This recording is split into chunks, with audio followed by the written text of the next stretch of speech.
In the beginning was the Word, and the Word was with God, and the Word was God. He was in the beginning with God. All things were made through him, and without him nothing was made that was made. In him was life, and the life was the light of men. And the light shines in the darkness, and the darkness did not comprehend it. He was in the world, and the world was made through him, and the world did not know him. He came to his own, and his own did not receive him. Where's your throne, eh?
Into thy hands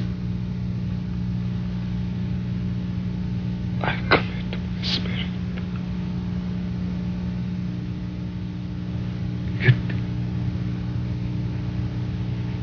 It is accomplished.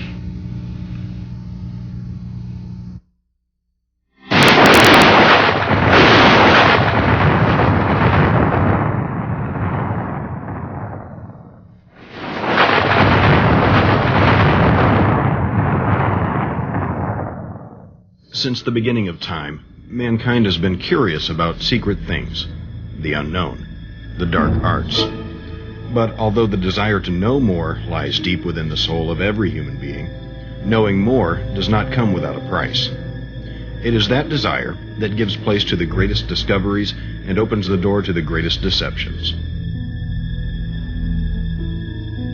Queen of heaven, Queen of hell, call and answer of the night. Lend your power unto our spell, and work our will by magic right. For those who would embark on the spiritual journey to know more, the path is full of danger. The cost of breaking through the barrier of the known into the unknown is high, even tragic. The incentive for those willing to take the risk to explore the mysteries of the kingdom of darkness is the desire for immortality, the promise of power, power to determine their own destiny, and control over those who would present a threat to that power. The clash and conflict for power, the insatiable lust for more, and the utter, inexpressible evil disregard for human life has left a trail of bloodshed and plundering throughout history.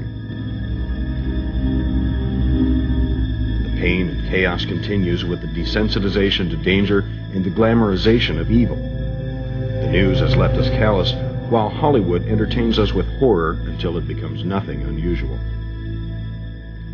Is there a supernatural power behind the craving for power? Is there a systematic and deliberate plot, a diabolical force behind the mayhem and pain? Is there a general reorientation and repackaging of darkness that presents it as normal and appealing? You look nothing like the devil. Oh, really? I suppose I could have gone this way. But it's so trick-or-treat.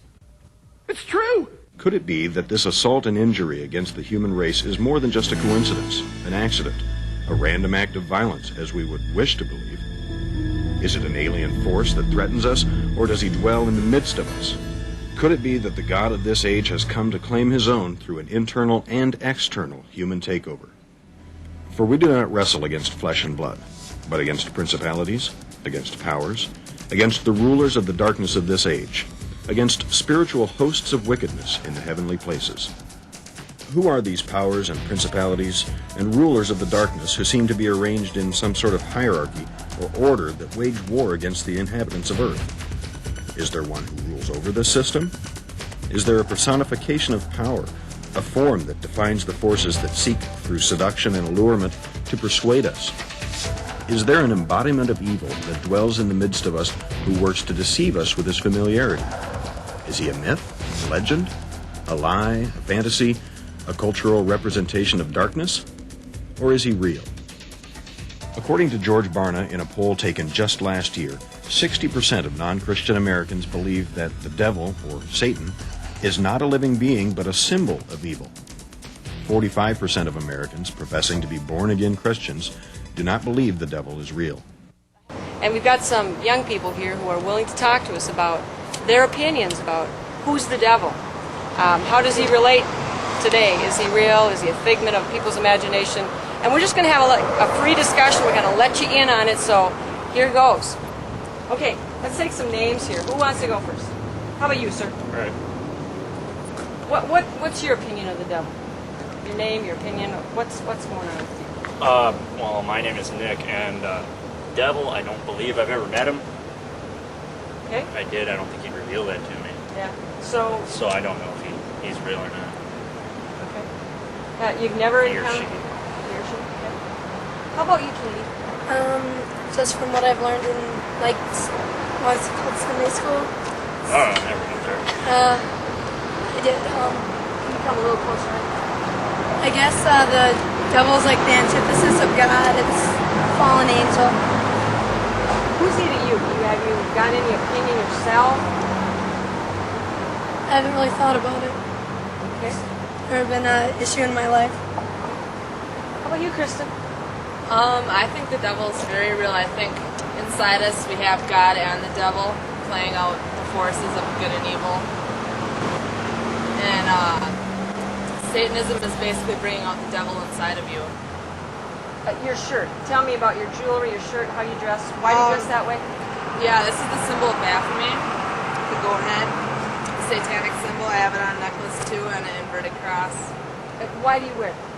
Well, I mean, I feel really comfortable about coming out and showing people who I am and what my beliefs are, and you know, I just feel that that's the way I want to express myself. So would you say the devil is a real being? Or Yeah. Okay. Yeah, I feel God and the devil are real beings, and that you also have them inside of you as well, working through you. I believe they're real beings as well as forces inside a person. So have you ever had that force inside of you? I felt it a couple times. I don't know, a lot of people don't believe that. They believe in like miracles and like experiencing Jesus or seeing Jesus or whatever coming to them and performing miracles. I think it goes the same way with the devil. I think you can witness things where it's not like you physically see him and he's physically talking to you, but you can feel his presence and feel that he's working through you just like you can with God. How does it feel when he's working? It's just, you just feel the energy. So do you worship the devil? I participate in some of the satanic rituals, but mostly they're just to bring out the devil within you. They're not really getting down on your knees and worshiping like you do God. Or you. Have any of the rest of you ever had any of that kind of experience? But I think what I learned from it was it had the same fallacies that religion ever held. It was inconsequential to the human need to understand. I think more than anything, it probably just produced a lot more confusion inside of people than anything else. So do you believe that there is a devil? And if you do, how would you describe it? I would describe the devil as your best friend. I would say that he's the guy that'll always be there when you need him. Given the disparity of opinion on the true nature and intention of this force, and the diversity of descriptions regarding his identity, it would be no wonder that there are differences of opinion regarding his very existence. Would it not appear that the tried and true strategy to divide and conquer has been executed brilliantly? After all, would it not be to his advantage to persuade those he is trying to deceive into denying his very existence and conceal his true identity under the guise of the familiar and acceptable? The more we see of him, the less we are shocked by him. So who is the devil? Is he real? If he is, who created him? Can his power be destroyed? If it can, how? When? Where? He has come to us using many names: Satan, Lucifer, the devil, Apollyon, Abaddon, Belial, Beelzebub, and he has just as many titles: the accuser, the god of this world, the tempter, the angel of light, the prince of the power of the air, the evil one, the prince of darkness. The word devil comes from the Greek word diabolos, which means slanderer, or one who accuses another. The word Satan comes from the Greek word satanas, which means the adversary, one who lies in wait for another or sets himself in opposition to another. These names illustrate two aspects of the creature's true character and method of operation. Satan became God's adversary and the enemy of creation in the garden when he came to tempt mankind to believe false accusations and allegations about God. Who are you carrying all those bricks for, anyway? God? Is that it? God? Well, I tell you, let me give you a little inside information about God. He sets the rules in opposition. It's the goof of all time. Look, but don't touch. Originally designated as the worship leader of heaven, Satan was designed and designated to lead worship, not be worshipped. When he decided to become the object of worship, he rebelled against God and the 2/3 of the angels who had remained loyal to God.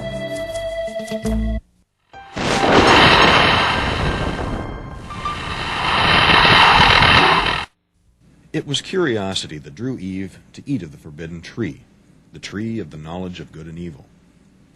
Disguised as a serpent, the accuser used Eve's innate innocence and ignorance of evil to entice her. Using her curiosity, he seduced her into disobeying God simply by planting a question in her mind. Is God good, or is he keeping something from you, something that will make you more like him?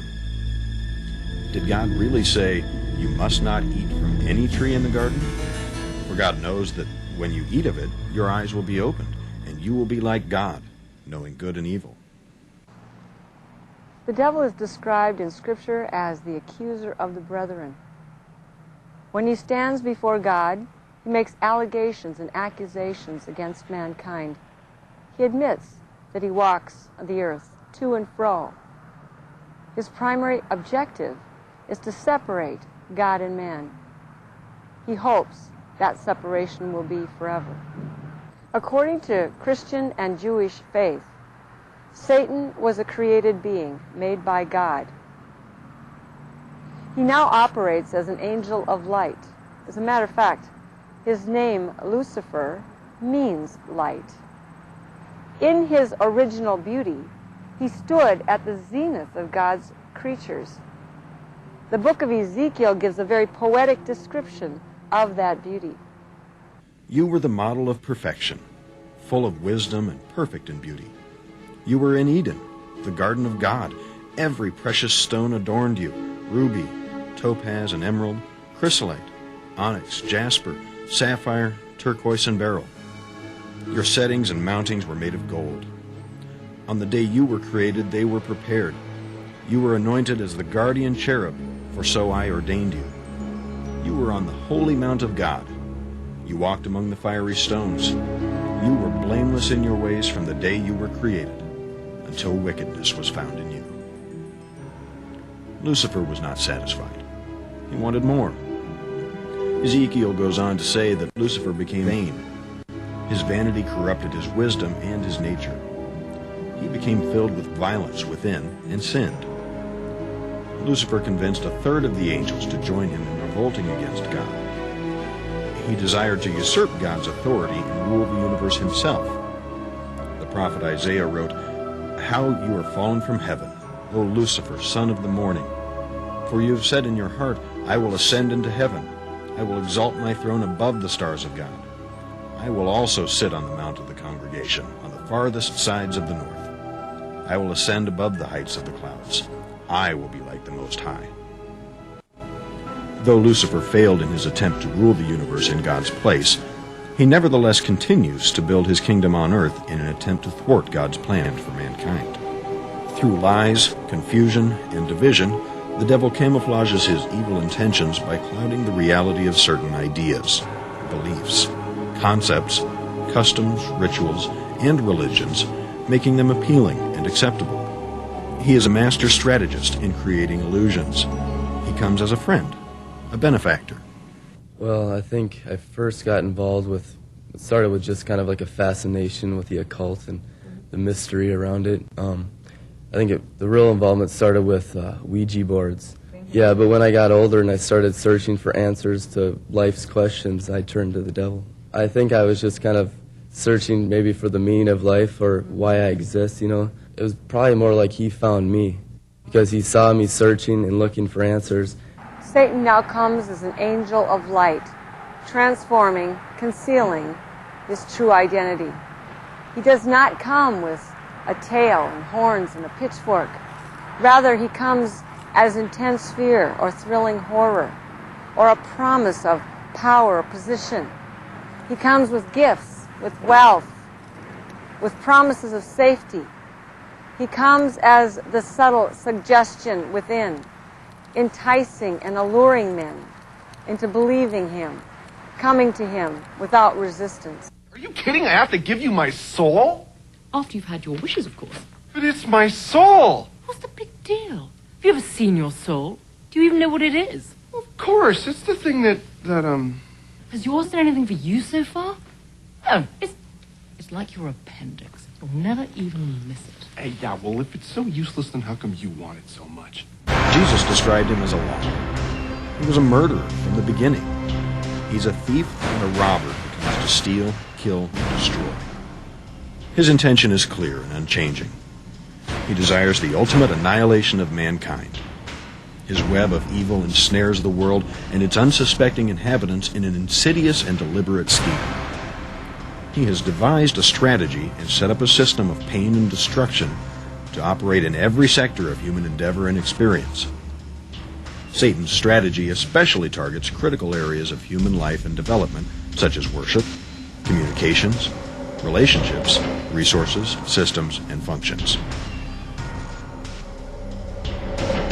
Worship is the ultimate indicator of love and power, and as such is an integral part of Lucifer's motivation.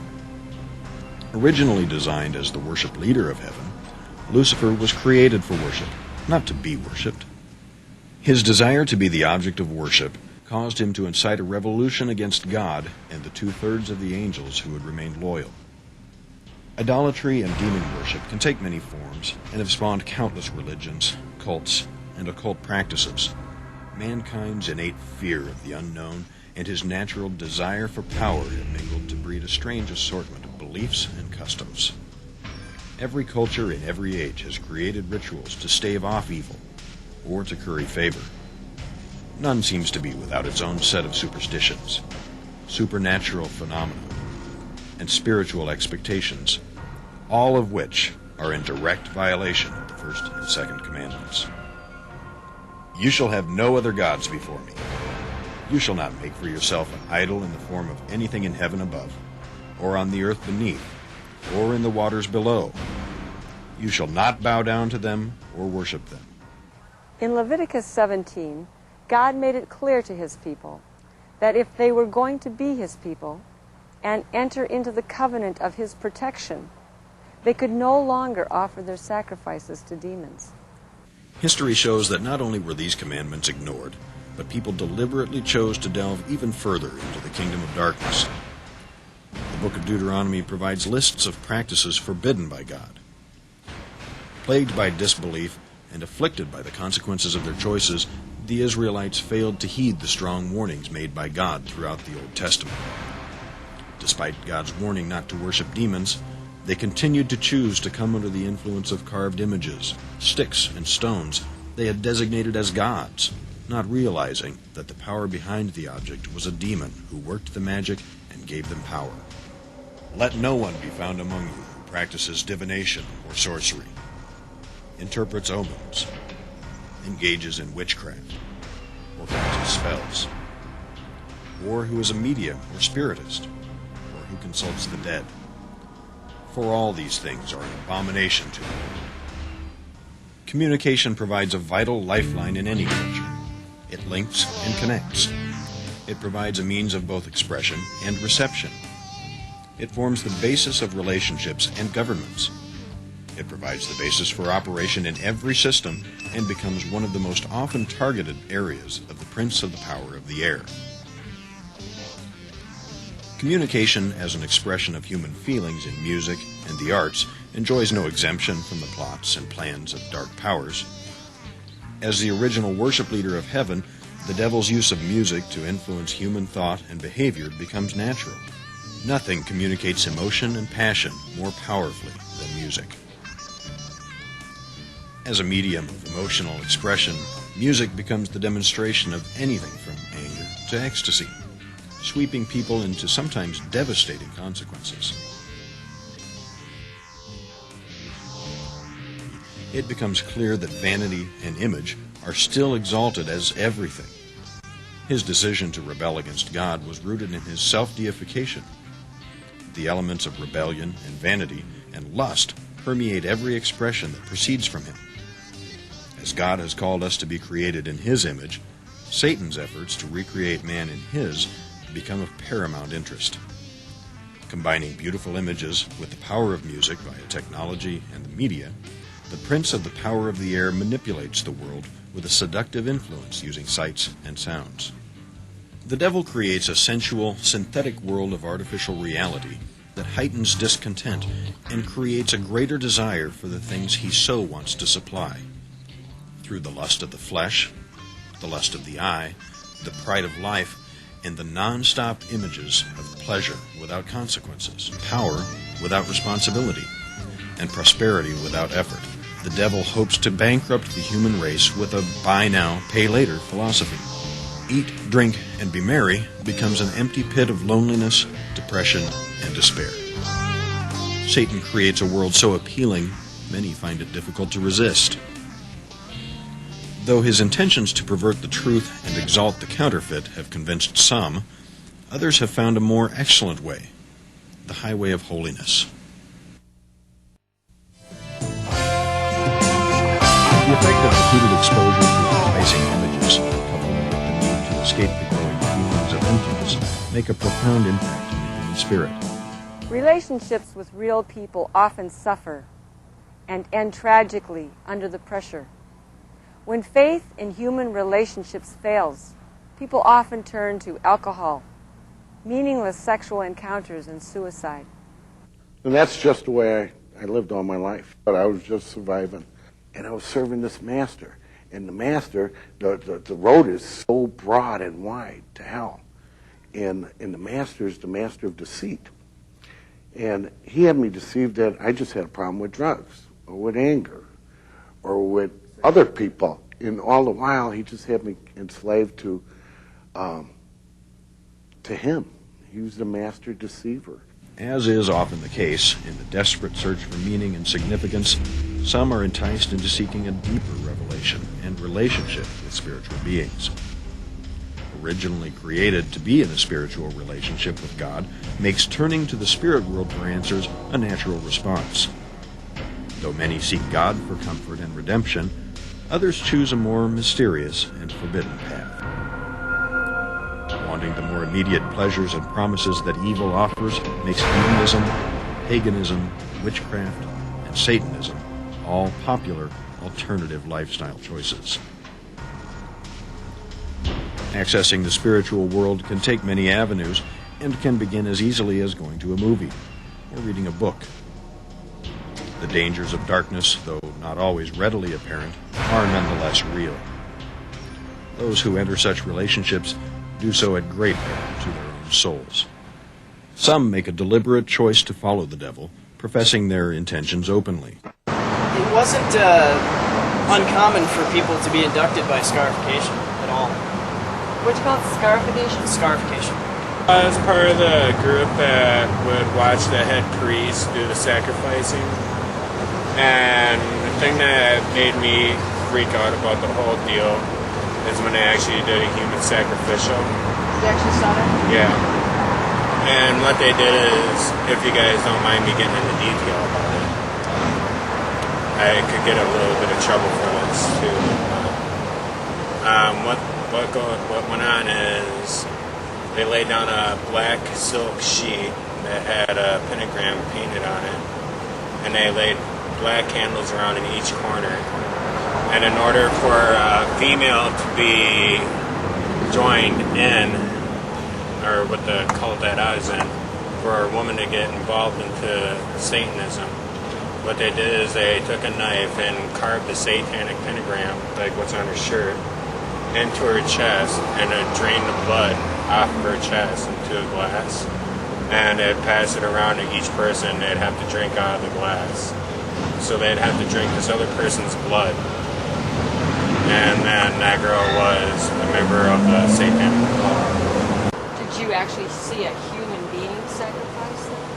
Yeah, and that's what scared the hell out of me, and that's why I decided to quit it. It's on end where I'd hear the voice of small children screaming when I close my eyes at night to go to sleep. And also, I'd like walk around, and from leaving the satanic cult, there's been forces that actually threw me against walls. And I went to church one day to free myself from it. My arm literally busted open in the spot. I got a little bit of a scar to prove it. It's like right there. And my arm started gushing blood out. I mean, I would not want to see anything like that happen to you. So I would suggest giving it some deep thought. I mean, it's nothing to mess around with. It's get in touch with the dark side of the world. And a lot of people think, well, demons ain't really all that real. But what I saw... What did you see? I was laying down one night and I heard something rattling underneath this little bamboo bench that I had. And I looked underneath there and I just like heard something like laugh with like a demonic growl. And it laughed and I heard something scurry across the floor. And the next day I was cooking some breakfast and I saw a tail that was probably about like that around, that had no hair on it. It was all skin and veins. And I saw that and I was thinking, well, that's just a snake. But then again, after that, I heard the same thing rattle, like something like rattling up against something. And I heard that little laugh. And that's when I realized that I opened up some doors that were not supposed to be there. Overrun by the congenial, self-serving presentation of dark powers, they make their initial efforts through portals of light. The incentive to connect with darkness is enhanced by the thrill of horror, or the internalization of power and the feelings of being in control. Casting spells and mixing potions to manipulate others makes the practice of witchcraft both fun and appealing. They actively seek out a relationship with Satan for assistance and guidance. And I wanted to have my own, power and to go straight to the man they're worshiping anyway, Satan. Yeah, I guess it just started with like different chants and stuff. I guess I got kind of greedy, and I just started commanding these spirits to do what I wanted them to do. And it appeared to me like they were doing it, because I'd see my friends manifest all around me. Well, I was walking to work one day. I was supposed to fill in for my dad while he was at work. And I looked across the street, and I looked through the window, and he was in the store talking to this man. And instantly I just felt fear just move through my body, just instant fear. And I looked at his face, and it was his body, but his face was the face of this demon. It had these short, stubby horns and this kind of green leatherish face, kind of went down and kind of pointed. And it was looking right at me, and I kind of went insane after I saw it. And I think something got inside me because I kind of just completely lost control of my life. I felt like I was kind of just trapped inside. Like I knew what was kind of going on, but I was kind of helpless to do anything about it. It wasn't like they were telling me what to do. They were doing it through me. It just felt like I didn't even have any control anymore. I'd gone too far in this thing.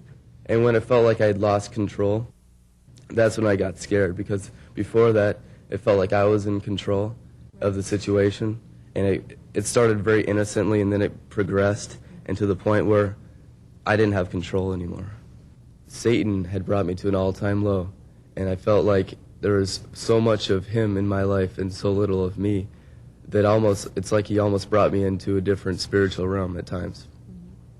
And where I would see these little black dots floating around, and I wasn't on drugs, I was completely sober.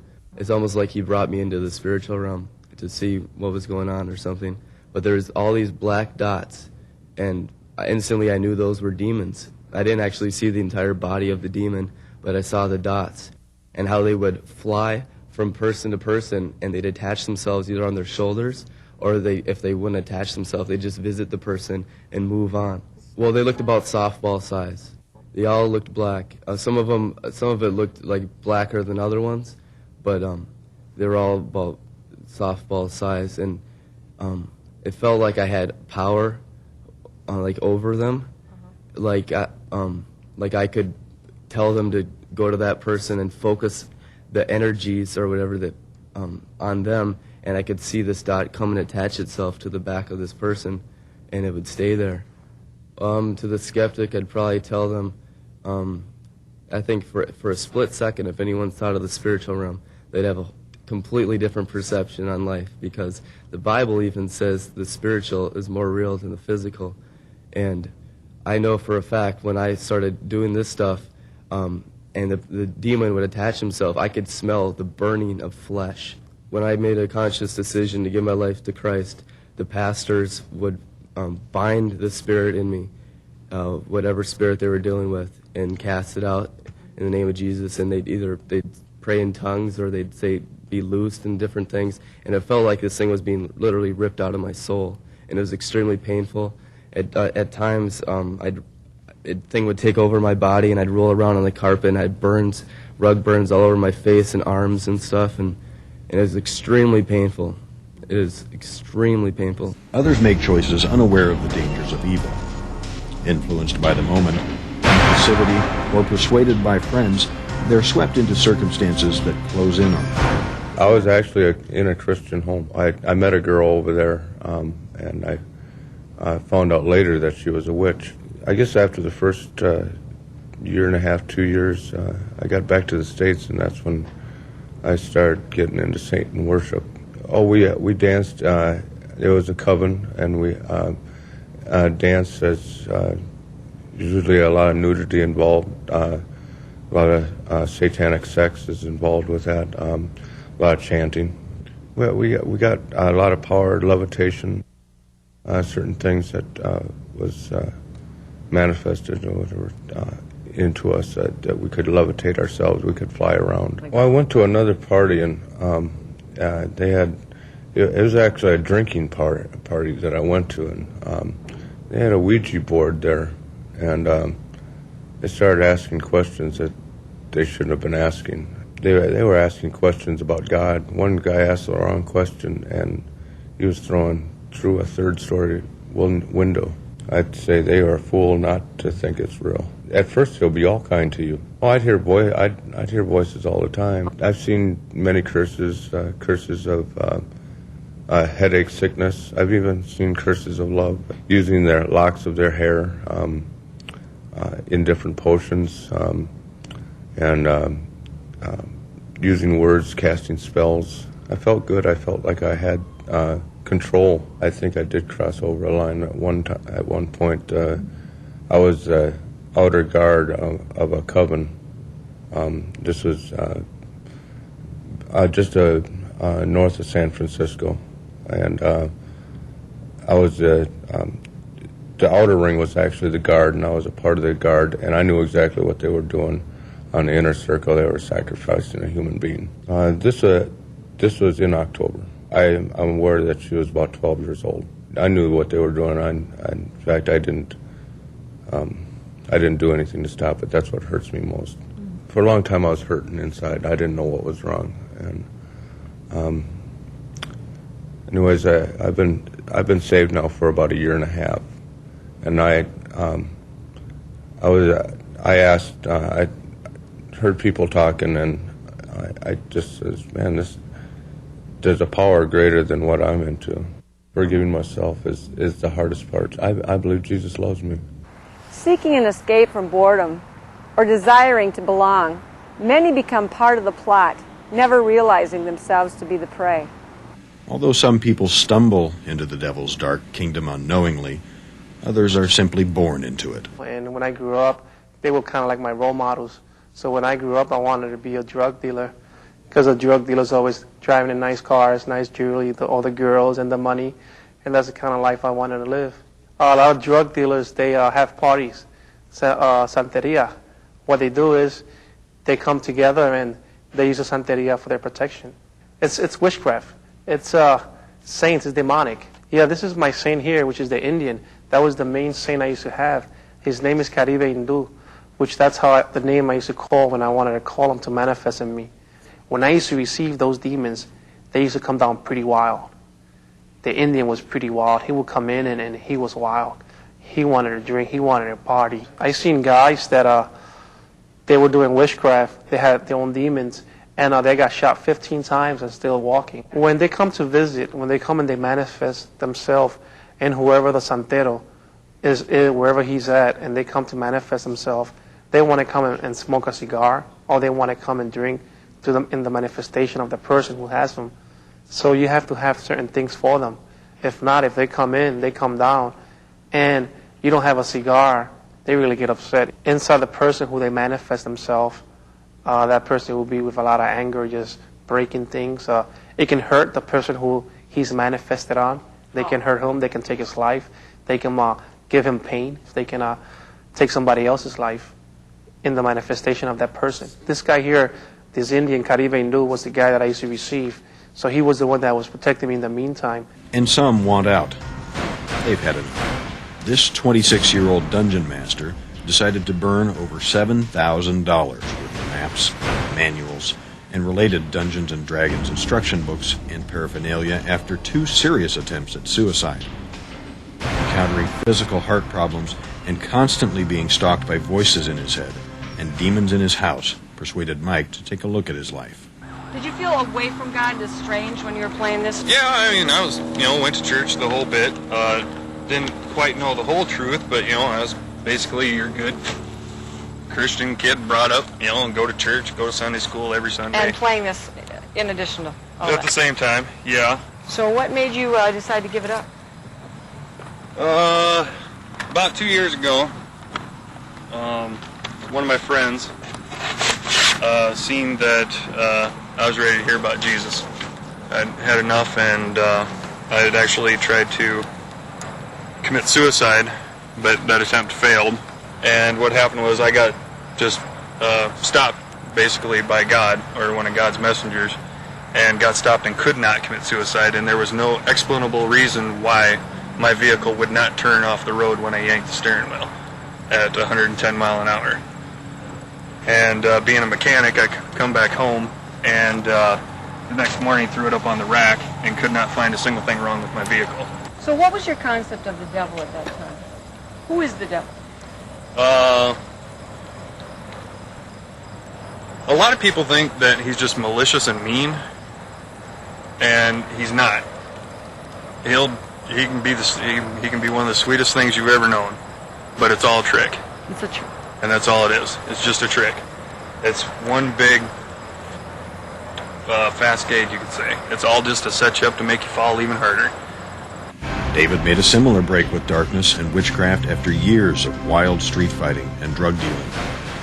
Being internally controlled by a spirit guide only deluded him into thinking he was invincible. I have true joy in my life now. I have peace. I don't have to call upon these saints. I don't have to do all these sacrifices. Jesus was my sacrifice. So all I have to do is call upon him. And when I find myself in trouble, I can pray. And Jesus always gives me the peace. He's always there with me. There is a better way. And the witchcraft is false. It's a deceive. That's not the way. Jesus is the way. Who the Son sets free is free indeed, Father God. You do not have to be in captivity. You do not have to be in bondage because you came to set us free. You came, Father God. Guarding and conserving the earth and its resources protects our future. Destroying the seed becomes an effective way to destroy the future of any culture, the human race. Our children carry hope in the human generation, ranging from the blatant and obvious to the socially acceptable. The assault on the children becomes one of the devil's most well-devised schemes. He undermines both parental authority and their attempts to protect them. He recreates human responses through psychological reconditioning, trauma, exposure to danger, neglect, deprivation, and family dysfunction. Although parental care and affection for their children would seem to be a natural and common bond among all peoples, the staggering number of reports of abuse and violence by parents toward children, either by design or dysfunction, seems to be growing out of control. Well, I work with children who are seriously emotionally disturbed. That would be under SED diagnosis.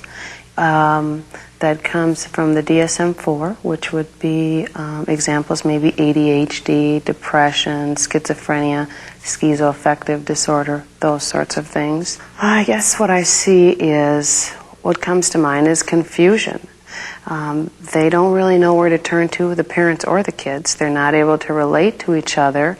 They're feeling anxious quite often. I even see it in some parents. I've seen even break out in things in their hands and on their arms and that sort of stuff because they're so anxious they don't know what to do with their children. I have run across some parents who really don't want to be parents. I have some kids on my caseload who are abandoned. It seems like it's getting worse. The cases are getting worse. The children are getting more violent. The internet, oh my gosh.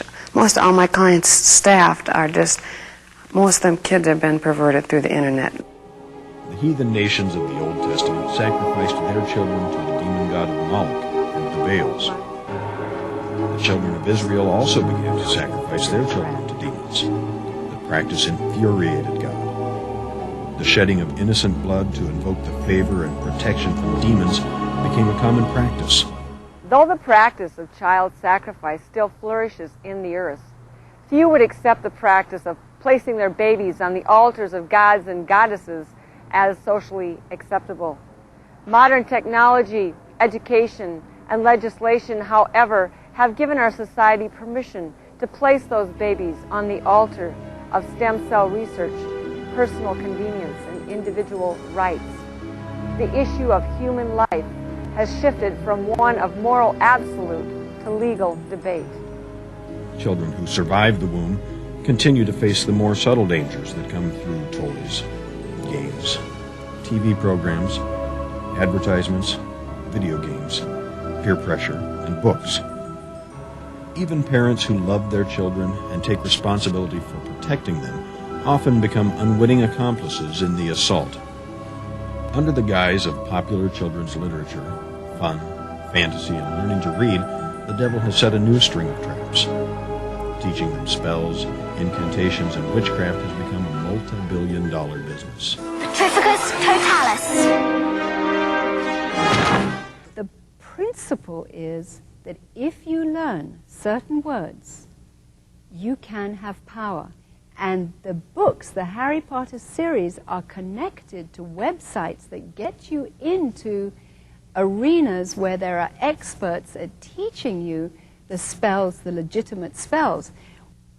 What the reader is being introduced into in Harry is that there is legitimacy in rituals and spells, which are a sort of another word, let's say, of repetitive prayers, as Jesus said in Matthew, that don't be like the Gentiles and the pagans that just repeat their prayers for what they want. All forms of life on earth are sustained in and through systems and functions. All systems, both naturally occurring and man-made, are based on laws and absolutes. Although they can and often do function under the stress of less than ideal conditions, life and its processes operate best in a state of order and equilibrium. Physics, mathematics, and justice all operate to maintain balance and alignment in relationships. Homeostasis and harmony promote health and safety. Optimum performance and quality of life are found when life processes are are in harmony with the rules that govern that system. God is a God of order. He has set all things in their proper order and course to promote and protect life. The devil comes as a destroyer. He promotes confusion and is the source of chaos. Pain and hurt are the byproducts of this disruption. That dysfunction can manifest in the human body as disease or in society as rebellion. It comes to corrupt the flow of life and withhold those things necessary to its continuance. Disruption and breakdown of systems and functioning of those systems in individuals, families, and governments all bring imbalance and separation. The loss of balance takes away peace and promotes anger and anxiety. True to his nature, the devil delights in creating havoc in God's creation through illness, disease, depression, and failure. He promotes lies and discord within families, unleashing strife among people and war between nations. He perverts justice and tampers with the foundation stones of nature itself, influencing individuals to follow him. Why? What are the devil's intentions? Is it his destiny and final call to rule the world and gather the souls of men? The Bible gives strong indications that indeed it is. During Jesus' temptation in the wilderness, just prior to the start of his ministry, the devil tempted Jesus to exchange his power and sonship for immediate rulership of the world. All these things I will give you if you will fall down and worship me. Jesus was not persuaded by the offer and refused to take a shortcut around the cross. Only the victory of the cross, established by Jesus Christ, stands between us and eternal damnation. The demonic forces aligned against mankind can be thwarted only as true believers in Christ enforce that victory. It was to them that Jesus imparted his authority to cast out demons and bind the forces of darkness. Despite the devil's power and influence, he is not omnipotent. Jesus continues to wage war against him through his church. I will build my church, and the gates of Hades shall not prevail against it. I give you authority over all the power of the enemy, and nothing shall by any means hurt you. Satan has established an evil moral system to oppose and destroy all that God holds dear. The stakes are high. The eternal destiny of every soul on earth hangs in the balance. Though the devil has technically already been defeated, the contest continues.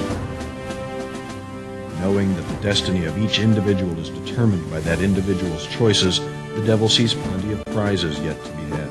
As that final hour approaches, the devil continues to mount his final assault against the throne of God, Armageddon. And I saw the beast, the kings of the earth, and their armies gathered together to make war against him who sat on the horse and against his army. Then God will come down from heaven and devour him, and the devil will be cast into the lake of fire and brimstone, where he will be tormented day and night forever.